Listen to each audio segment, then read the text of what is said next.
자, 투자의 승패를 결정짓는 최후의 한 방을 노려보겠습니다. 김석환의 매치 포인트 시간이고요. 오늘도 미래에셋증권 디지털 리서치팀 김석환 선임연구위원 나오셨습니다. 어서 오세요. 안녕하십니까? 네, 안녕하세요. 네. FOMC 의사록하고 그리고 파월 연준 의장의 속도 조절을 얘기할 때까지만 해도 네. 자 이제 많이 풀렸다 생각했는데 또 지금 최근 들어서 시장 하락하는 거 보니까 그런 거 아닌 것 같기도 하고요. 요즘에 시장이 왜 이러는 걸까요? 어렵네요. 네. 그러니까요. 뭐 일단 시장은 제가 최근에 시장의 좀 움직임을 한마디로 좀 표현을 해본다라고 하면 역방향성인 것 같아요. 역방향성. 네, 그러니까 기본적으로는 저희가 이제 10월 중순 이후부터죠. 아무래도 그러니까 11월 FOMC 회의가 있긴 했었지만 아무튼 시장이 기대는 연준의 금리 인상에 대한 속도 조절 그리고 그와 관련해서 다양한 그러니까 뭐 파월 의장도 그랬고요. 다양한 연준 위원들이 계속 이와 관련한 기대감들을 계속해서 고조시켰던 부분들이 있었고 그리고 11월 FOMC 회의에서 나타났던 게 그동안 연준이 상당히 매파 일변도였다라고 하면 이제 매파와 비둘기파는 약간 갈리는 네. 모습들이 좀 나타나면서 시장의 기대감들이 좀 커지면서 어떻게 보면 뭐 국채 금리도 크게 하락을 하고 달러 인덱스 같은 경우도 크게 하락을 하면서 우리나라 증시를 비롯한 이머징 마켓 증시가 전체적으로 강세의 움직임을 보였던 게 지난 한 달 반 정도의 움직임이었다라고 하면 네. 지금 지난주에 고용 보고서가 상당히 잘 나왔죠. 네. 생각보다 잘 나왔고 이제 엊그제 발표된 ISM 서비스 PMI 같은 경우가 시장 예상을 또 상회하는 그러니까요. 모습들이 좀 나타났습니다.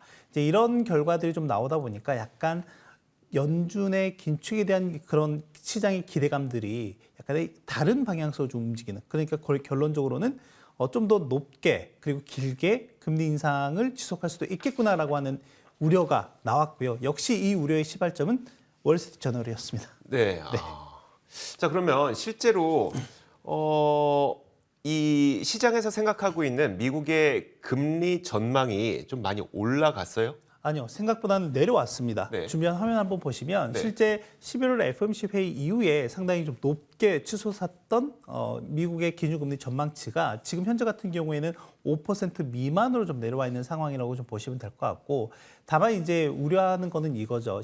그렇다라고 하면 지금 시장 같은 경우에는 어느 정도 그러니까 기준금리 5%에 대한 가격 반영을 저는 충분히 했다라고 몇 번 이제 말씀을 좀 드렸던 것 같고 그래서 시장은 이제 이 정도 수준에서 멈출 걸로 예상을 했는데 이제 어제 월스트리트저널에 나온 기사 내용에 근거해 보면 이게 5.25% 정도까지도 볼 수 있다라고 하는 그렇게 된다라고 하면 이번 12월은 어차피 50bp 기준금리 인상이 이미 기정사실화되어 있다라고 하면 내년 2월 FOMC 회의에서도 25bp가 아니라 50bp 인상에 대한 가능성이 높아지게 되는 거거든요. 네.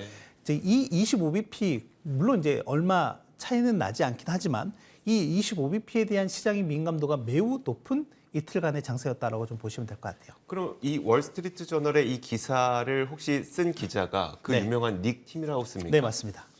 그러니까 또 시장 반응도 굉장히 컸을 수도 있겠네요. 그렇죠. 아무래도 뭐 월가의 비공식 뭐 대변인이라고도 네네. 하기도 하고 하기 때문에 실제 올해 닉 팀이라우스 기자만큼 시장에 영향력을 크게 미치는 또 사람이 없기도 했었거든요. 네네. 거의 뭐 파월급이라고는 파월 의장급은 아니긴 하지만 아무튼 그 정도 급의 시장에 영향도를 좀 미치는 부분들이 좀 있었다라고 보시면 될 것 같고 이제 물론 이제 그런 내용들이 좀 나오면서 분명히 그 부분은 시장이 모르고 있었던 바는 아니었거든요. 네네. 굳이 이제 애써 외면하고 있었던 부분이기도 했었죠. 근데 여기서 한 가지 이제 긍정적인 부분이 있다라고 하면 즉 방금 말씀드렸던 것처럼 기준금리에 대한 전망치가 뭐 5%가 아니라 5.25%로 고작 25bp 정도 높아진다 하더라도 지금 시장이 그렇게 또 예민하게 움직이는 것 같지는 않다. 물론 증시의 움직임은 최근에 올라왔던 부분에 대한 약간의 차익 실현성, 매물도 좀 있었던 부분도 있긴 했었는데 국채 금리라든지 또는 달러 인덱스의 움직임이 지난 직전만큼 그렇게 크게 과민하게 움직이는 모습들은 좀 아니라고 하는 측면에서는 이 부분 좀 긍정적이다라고 좀 볼 수 있을 것 같습니다. 알겠습니다. 그러니까 이제 좀 정리를 해보면 시장이 반등했던 것이 금리의 움직임에 대한 기대감보다 훨씬 더 컸다. 거기에 대한 차익 실현이 좀 있었던 것 같다. 네. 이 정도로 좀 보면 될까요? 네. 알겠습니다. 자, 근데 요즘에 많은 분들이 걱정하시는 거는 정작 이제 뭐 이런 것들은 좀 지나간다 치더라도 결국은 경기 침체가 올 것 같은데 이 경기 침체를 혹시 우리가 실제 발생하는지 여부를 볼 수 있는 지표들이 좀 있을까요? 뭐 가장 단적인 지표는 장단기 금리 차이죠. 네. 실제로는 저희가 10년 미 국채 10년물과 2년물의 금리의 움직임을 뭐 보기도 하고요. 또 하나는 이제 10년물과 3개월물 간의 흐름들을 좀 보기도 하거든요. 근데 방금 제가 들어오기 전에 확인을 했지만 지금 연중 최대 폭으로 좀 확대한 부분이 있고요. 네네. 실제 이 폭 같은 경우에는 근래 한 20년 내에 가장 높은 큰 수준까지 좀 나와 있다라고 보시면 될 것 같아요.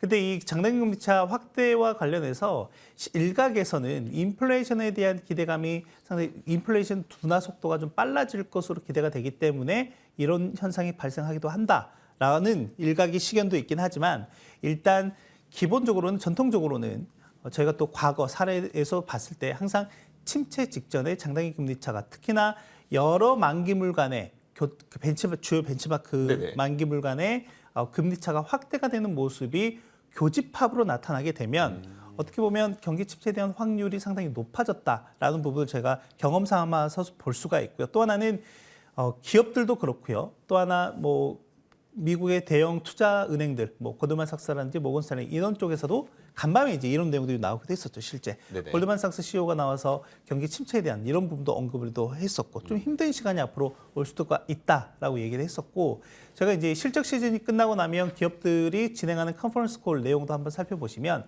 이 경기 침체에 대해서 언급하는 기업 수가 부지기수로 좀 늘어나고 있다라고 하는 부분들, 이런 부분들까지 좀 언급해 본다라고 하면 이제 기업들은 이 경기 침체에 대한 부분을 좀 더 대비를 좀 하고 있구나라고 좀 보시면 될 것 같습니다. 제가 어젠가 봤던 기사 내용 중에 가장 와닿았던 게 뭐였었냐면 네.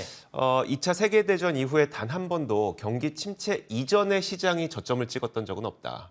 그렇죠. 1945년에 한 번 있었는데 그건 이제 전쟁 때라고 하니까 좀 그건 배제하고 그 이후에 단 한 번도 경기 침체 이전에 저점을 찍은 적이 없고 경기 침체 중간에 저점을 찍어봤었기 때문에 만약에 내년에 경기 침체가 발생하게 된다면 결국 시장은 더 하락할 여지는 남아있다는 통계를 기사로 봤었거든요. 그러면 내년 이제 경기 침체 가능성이 있다고 봤을 때 시장이 지금 기존 저점보다 좀 더 내려갈 가능성도 좀 있다고 보세요. 어떠세요? 이제 그게 이제 시장이 어떻게 받아들이느냐에 대해서 좀 봐야 될 것 같습니다. 제가 앞서 말씀드렸던 게 지금 약간 시장의 기준금리 전망치가 약간 올라갔음에도 불구하고 국채금리라든지 달러 인덱스 자체가 그렇게 크게 움직이지 않았다라고 말씀을 드렸잖아요. 네네. 그런 측면에서 본다라고 하면 지수의 하반 경직성 어느 정도 확보가 되어 있는 상황이다라고 좀 생각을 해볼 수가 있을 것 같은데 방금 말씀해 주신 대로 지수의 이제 저점과 관련해서 보면 이 경기 침체의 강도가 얼마만큼 오는지가 되게 중요할 것 같습니다. 네. 지금 미국의 경제 성장률, 특히 4분기 경제 성장률 같은 경우에는 지난주에 ISM 제조 PMI가 발표된 이후에 한 2% 중반대로 내려와기도 맞아요. 했거든요. 네. 물론 이제 간밤에 미국 10월달 수출입 무역 수지가 이제 발표가 되면서 이 부분도 약간 시장 하방 압력을 키운 요인이 있습니다. 왜냐하면 수출이 좀 둔화되는 모습이 좀 나타났었거든요. 네네. 그동안 미국 경제를 좀 성장을 지탱했었던 가장 중요한 요인 중에 하나가 수출이었는데 이 수출이 약간 좀 꺾이는 모습이 나오니까 시장에 차익성 물량들이 좀 나오게 되는데 기여를 좀 했다라고 보시면 될 것 같은데 다시 한번 이제 원론으로 돌아가서 그럼 시장의 저점이 언제쯤 나올 거고 그게 지지가 될 거냐 지금 네네. 시점에서 일단은 방금 말씀드렸던 것처럼 경기 침체의 강도가 어느 정도로 오느냐가 되게 좀 중요할 것 같다라고 말씀 좀 드리고 싶고 지금 그나마 이제 미국 같은 경우 좀 탄탄하게 좀 버티고 있는 경제 여건들이 좀 있기 때문에 그렇게 심한 경기 침체는 오지 않을 거다라고 하는 게 일단 대다수가 생각하는 부분이기 때문에 저는 그렇다라고 하면 현 시점 그러니까 올해 같은 경우에는 S&P 500 기준으로 3,600선 정도가 지지가 될 가능성이 좀 높지 않을까라고 네네. 생각이 되고 그렇게 된다 하더라도 어느 정도 좀 시장의 변동성은 확대가 될 수밖에 없을 겁니다. 네네. 방금 말씀해 주신 것처럼 그렇다라고 하면 시장이 그러니까 저점을 찍는 거는 결국에는 그 침체 중인데 제가 이제 가장 가까운 시기는 2020년 팬데믹 상황을 한번 생각을 해보시면 될 것 같아요.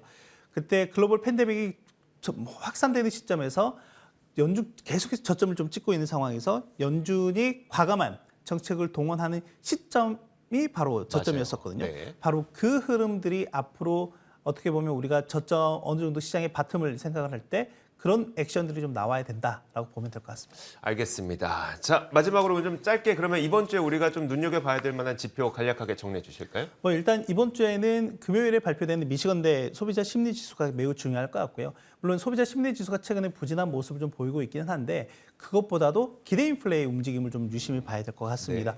기대 인플레와 상당히 높은 상관성을 갖고 움직이는 게 제가 유가라고 여러 차례 언급을 해드렸는데 오늘도 보니까 유가가 연중 최저점까지 내려와 있는 상황이에요. 그렇다라고 하면 기대 인플레에 대한 움직임은 계속 좀 둔화가 될 여지가 높다. 그리고 다음 주에 발표가 될 예정인 11월 소비자 물가까지 예상을 좀 해본다라고 하면 점진적으로 인플레 둔화 속도는 속도감 있게 진행이 될 가능성이 높다라고 하는 점은 투자자들 입장에서 좀 긍정적인 요인이라고 보면 될 것 같습니다. 네, 알겠습니다.